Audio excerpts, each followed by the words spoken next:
नमस्कार साथीहरु, welcome all of you to my channel. आजको डिस्कसनमा हामी फ्याक्टरिङ अफ रिसिभेबल भनेको के हो, that means what we mean by factoring up a receivable and what may be the types of factoring up receivable and how the factoring would work.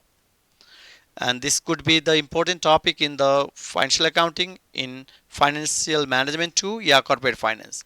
So when we say that friends, factoring up receivable is all about is the one of the important sources of working capital. First point that you need to understand. And that is the basic reason here the seller would sell the receivable to the factor to just meet its working capital needs, and this arrangement is known as factoring of receivable. However, friends, we don't have a specific accounting standard on the factoring. Next one is that factoring of receivable could be two types. One is called with recourse basis and next one is the without recourse basis. When the factor bears the losses arising of the non-payment of the dues from the buyer, it is called without recourse basis factoring. And at the same time, when we say that in case of with recourse basis, he or she can recover the losses from the client. That means the factor will be collecting that dues from the client, that is the seller. Okay. Now let's move to the discussion on the how the factoring works. Now I assume that that is the KTM company is a seller here, friends. Now KTM company sell the goods on credit to the John, that is the buyer name, customer, right? Or you can say that the debtors here.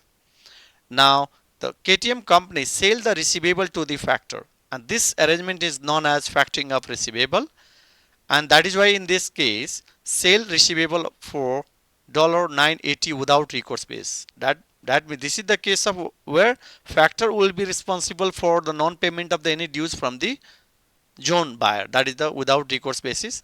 Now in this case, actually KTM company is looking for working capital needs, meeting the working capital requirements, right? So the factor would provide the as a advance 850 to the provided the 850 advance to the KTM company here. Now 4 number is that here the factor, that is a national finance company, I assume it, this factor would collect $1,000 from John, who is a buyer here, right? Then lastly $130 which has been kept as a reserve by the factor here, that will be returned to the KTM company. So it has been mentioned here the factor will keep $130 reserve if the buyer does not pay it. Now you might have question about this is the case of sale of credit 1000. Now this is all about 980, right? 850 plus 130, this is the 980. Now $20 would be used as a factoring commission since factor provided the services of collecting the receivable on the behalf of the KTM company. Okay. Okay friends, I believe that whatever I discussed today is the concept of factoring of receivable, types of factoring and how the factoring works, and I believe that it would clarify the concept of factoring of receivable. It could be interesting topic in the financial accounting and even the financial management, corporate finance, friends.